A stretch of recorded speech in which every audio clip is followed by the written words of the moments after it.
Meus irmãos, bom dia, que a paz do nosso Senhor e Salvador Jesus Cristo seja com cada um de vocês. Hoje é manhã de quarta-feira, dia 9 de julho de 2025, e eu passo por aqui para poder compartilhar mais uma porção da palavra de Deus com o seu coração. Ageu capítulo de número 2, versículo de número 8 e 9, diz assim a palavra de Deus. Ageu capítulo de número 2, versículo 8 e 9.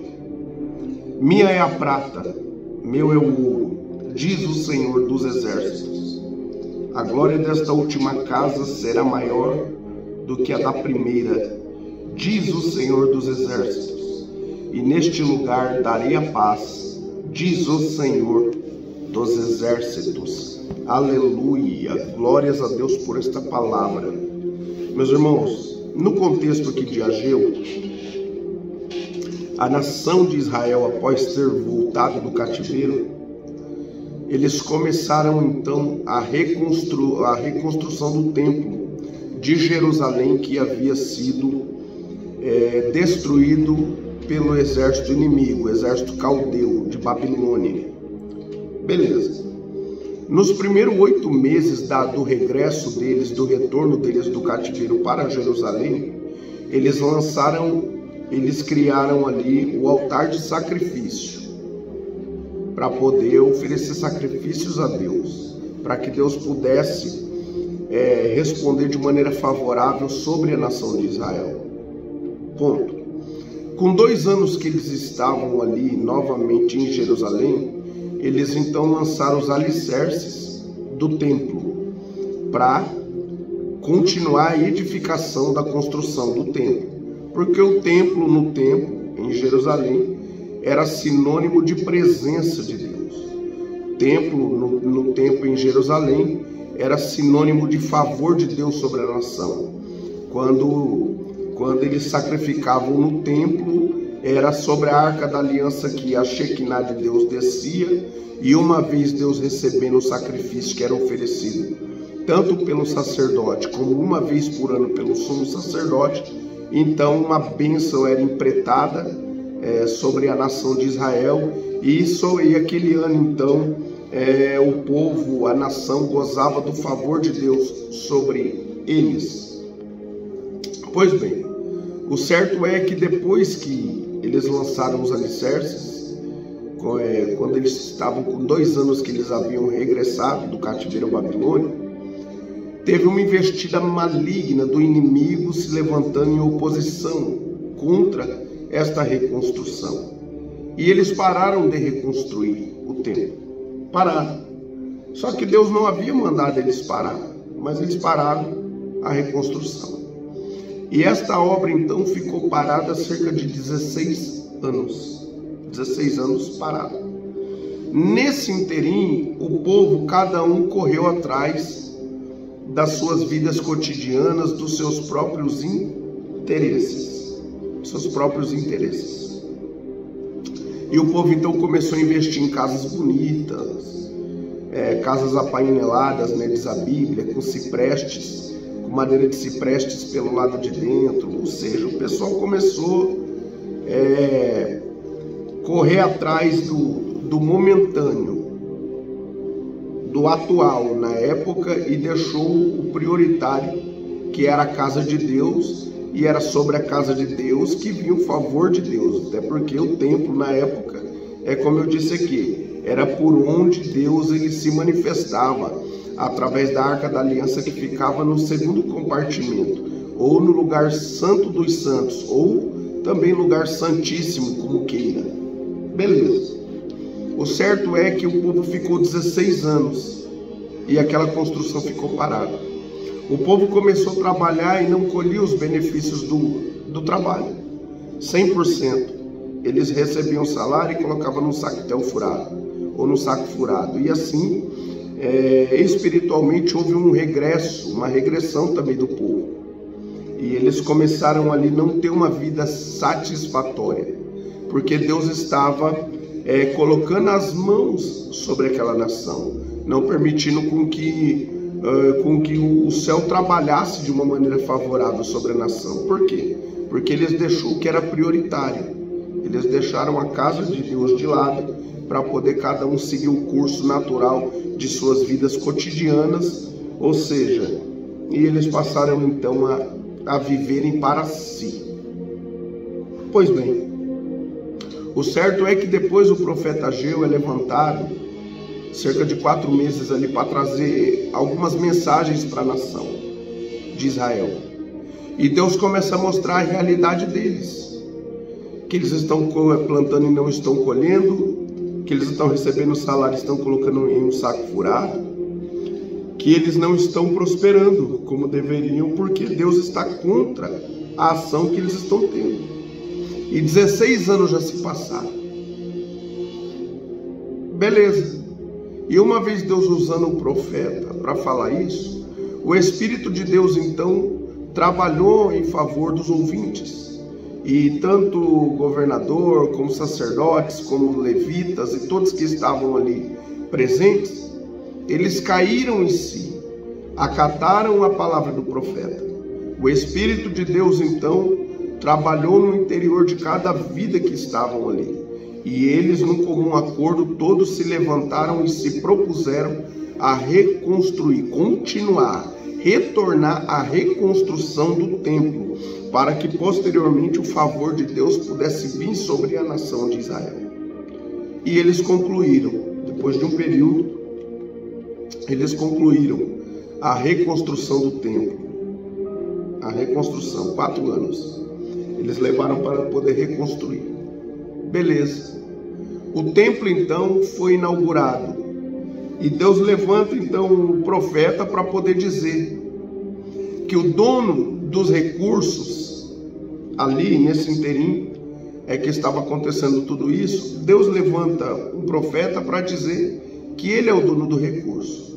Que embora o templo, esse templo que estava atual, que estava sendo construído, não fosse igual o de Salomão, o que foi destruído por Nabucodonosor, então o profeta diz que a glória deste último templo, ou desta última casa, seria maior do que a da primeira.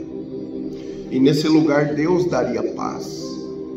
Muitos, quem sabe naquele tempo, a Bíblia diz, na verdade, em Esdras, que quando foi a inauguração do templo, os anciões que conseguiram sobreviver ao cativeiro e que tinham ido para o cativeiro novo, crianças ainda, e conseguiram retornar, quando eles viram esse templo que era menor, mais inferior, sendo construído, sendo inaugurado, eles choravam, porque na verdade eles lembravam da estrutura que tinham anterior, que era o que construído por Salomão. Mas aí Deus levanta o profeta para dizer que dele é a prata, dele é o ouro, a glória desta última casa seria maior do que a da primeira, e nesse lugar Deus daria paz. Meus irmãos, é esse o contexto, e eu quero dizer aqui para você. Eu não sei o que você está enfrentando, como quase todos os dias eu falo isso. Mas é que eu sou movido para dizer, é dentro do contexto daquilo que Deus falou no meu coração. Mas se você está priorizando as prioridades corretas diante de Deus, se você está a cada dia buscando a face de Deus com prioridade, orando, lendo a Bíblia, se apegando com Deus, jejuando, sempre que pode, ou sempre que possível, a glória desta última casa também será maior do que a da primeira na sua vida. Deus, ele mostra que aquilo que ele tem preparado para nós é sempre maior e melhor do que tudo aquilo que a gente julga ter vivido em Deus até nesse exato momento. Sempre Deus tem mais para nos oferecer, sempre. Então, aqui a gente já vê que ele é dono de todo o recurso. Tudo que você precisa está nele, e ele está em você. Você não precisa de nada externo. O que você precisa está dentro de você, a presença do Espírito Santo. É Deus que move o sobrenatural e as águas para poder usar pessoas para te abençoar. Então, Deus, ele chama nós hoje nesta manhã para que a gente defina as prioridades corretas na presença dele. E ele nos faz uma promessa. Primeiro, ele é dono de todo recurso, a gente sabe. Glórias a Deus, ele é dono de todo o ouro. Não é dono do ouro e da prata. Ele é dono de todo o ouro e de toda a prata. todo o ouro e toda a prata é dele. Ele é dono de todos os recursos. Segundo, a glória desta última casa, ele diz, será maior do que a da primeira. A casa hoje é a minha vida, é a sua vida. Você é templo e morada do Espírito Santo. A glória desta última casa será maior do que a da primeira. Aquilo que Deus está fazendo em nossas vidas é maior e melhor do que aquilo que a gente julgamos ter vivido nele até aqui. Então continua buscando a presença, continue priorizando a presença, continue clamando ao Senhor, recorrendo a Ele. Em nome do Senhor Jesus, porque a glória dele vai ser, a glória desta última casa vai ser maior do que a da primeira. Quem sabe teu casamento não está bem, mas a glória da segunda casa vai ser maior do que a da primeira. Quem sabe a tua vida financeira não está boa, quem sabe a tua vida sentimental também não está, quem sabe a tua empresa, quem sabe a tua saúde, mas a glória desta última casa será maior do que a da primeira, diz o Senhor dos exércitos. E neste lugar de prova, de luta, de dificuldade, de contratempo, de perseguição, de intempéries que você tem enfrentado, neste lugar mesmo Deus te dará paz, é o que o contexto aqui diz. Então não temas, meu irmão e minha irmã, fique com o que a palavra de Deus fala em relação a você. Continue buscando e priorizando a presença de Deus, porque no momento oportuno você será honrado por Deus, sua família será honrada por Deus, seu ministério será honrado por Deus, e assim por diante, porque Deus é perito em fazer valer sobre as nossas vidas tudo que a palavra dele diz e tudo aquilo que ele nos prometeu. Amém? Vamos orar? Receba essa palavra em nome do Senhor Jesus. Quero orar pela sua vida. Senhor, nosso Deus e nosso Pai, em nome do seu amado e poderoso Filho, o Senhor Jesus, que eu me coloco diante da sua santa e poderosa presença. E eu venho interceder pela vida do teu filho e da tua filha que chegou a esse vídeo. Quem sabe desanimado, desencorajado, mas o Senhor trouxe uma palavra de ânimo mostrando que o Senhor tem para nós é maior e melhor, Senhor. Baseando-nos neste texto bíblico que eu trouxe aqui, meu Pai, em poucos minutos. Eu peço que o Senhor conforte corações nesta manhã e que o Senhor nos segure, meu Pai, pelas mãos, para que a gente possamos continuar avançando, sentindo tudo aquilo que o Senhor tem preparado para cada um de nós. Pai amado, não nos deixe ficar prostrados, Senhor, mas nos ajude a avançar em Ti, Senhor, para que nós possamos então viver, meu Pai, na íntegra tudo aquilo que o Senhor quer que a gente viva em Ti, para a glória e para a honra do Teu santo nome. Abre portas que estão fechadas na vida dos Teus filhos. Continue, meu Pai, suprindo cada uma das suas necessidades e que o Seu nome sobre suas vidas venha ser glorificado. Assim eu oro nesta manhã, crendo no milagre, crendo na resposta. E desde já te agradecendo por tudo. Em nome do Senhor Jesus, amém. Louvado seja Deus. Meu irmão e minha irmã, que Deus abençoe a vida de cada um de vocês. Amanhã, se Deus permitir, eu volto por aqui para poder compartilhar mais uma porção da palavra de Deus com o seu coração. Fiquem todos com Deus, a paz do Senhor Jesus.